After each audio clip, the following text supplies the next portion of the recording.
So, ito po ang ating video demonstration sa ating database. So, table 1. So, gagawin natin ito.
So, yung ating ginawa is sa ating customer name.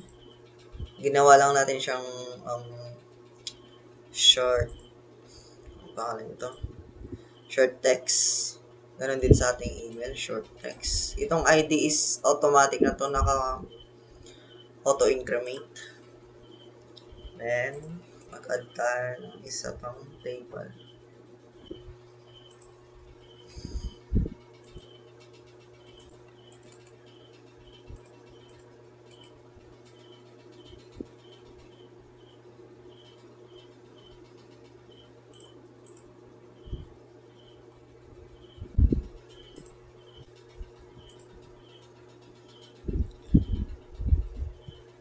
So, ang ating table 2,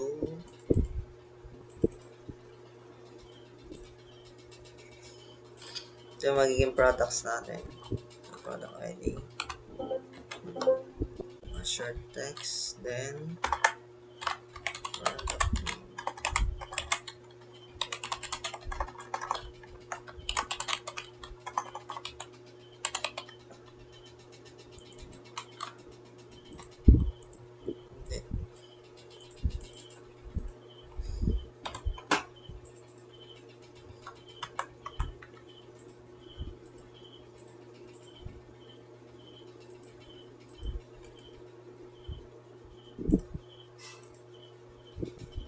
Kung siya currency.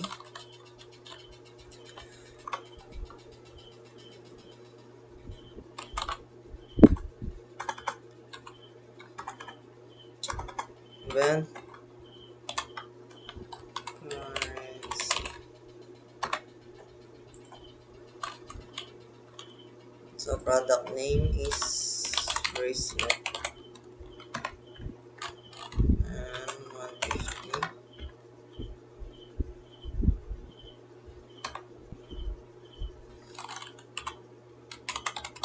Place.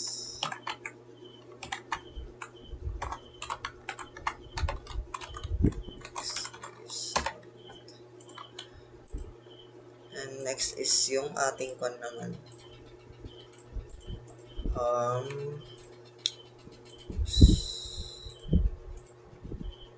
Yung ating order table. Yung ID yung order.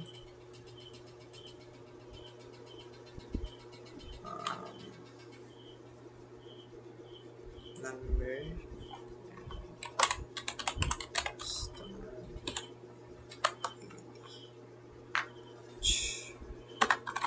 Customer ID. Tapos yung ating product ID. So, bale ito is yung customer ID and product ID is number lang siya. Pwede rin siyang big int or big number. Number siya kasi ito yung primary key or yung number nung yung ID, I mean, ng ating customer. And also doon sa ating product ID. So, bali, ang role nito is magiging isa siyang primary ay foreign key para sa ating table sa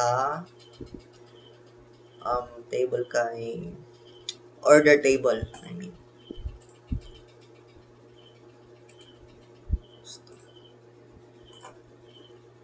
Then, dito is number.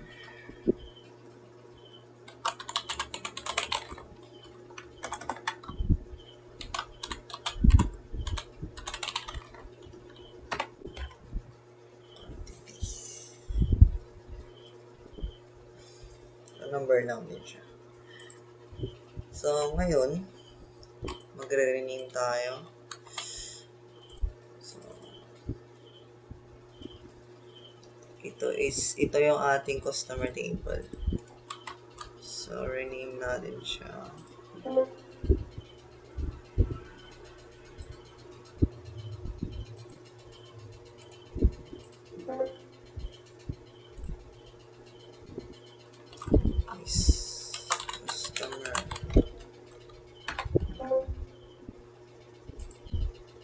Customer, then ito is table 2. Ito yung product. Then yung table 4 is ito yung orders. Then after nun, tayo sa relationships.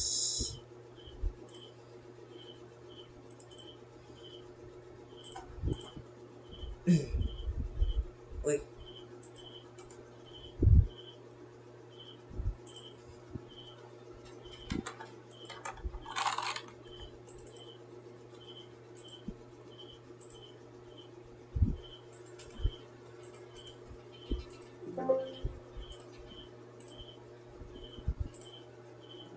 Relationships.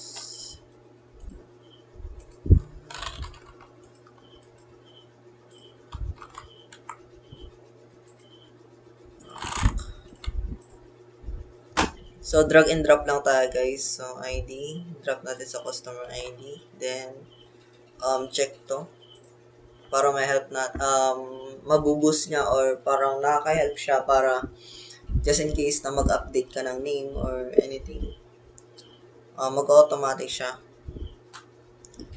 doon sa kabilang table. Kasi connected siya sa ibang table eh. So, one to many. Ganun din sa ating product ID. Drag and drop, then product ID. Check this. Check din. Makikita mo is one to many. Ayun lang, guys. So, brief discussion lang. ID, automatic na yan, auto-increment. Then, customer name, dito is, gumamit lang tayo ng short text, which is sa ating full name. Then, dito rin sa email, short text din. Then, dito sa ating orders, dito muna tayo sa product. Sa ating product is, gumamit lang tayo ng, syempre, auto-increment sa ID. Then, sa product name, short text. Then, sa currency, gumamit tayo ng currency para sa price. Then, dun sa orders,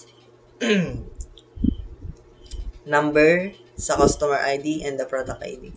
Then, sa quantity is number lang din. So, bale ngayon sa ating orders, mag-create tayo. So, para alam natin kung ano yung ilalagay natin, kailangan natin i-check dito sa ating customer. So, 1 and 2 lang yung available na ID or yung customer. So, sabihin na natin is 1, which is si James Brian yun. Then, yung product ID, tingin tayo sa product ID. Sa ating product ID is 1 and 2 lang yung available. So, bina natin 2 is 2, which is yung necklace. Then, quantity na kanyang bibilin is, sabi mo ng 3. Then, next is, kunwari naman ang mag-order is si Kyla. Then, product ID, ang bibili niya is yung una, yung ating bracelet. Then, quantity, 3 rin. So, yun lang guys, kung paano gawin yung ating table.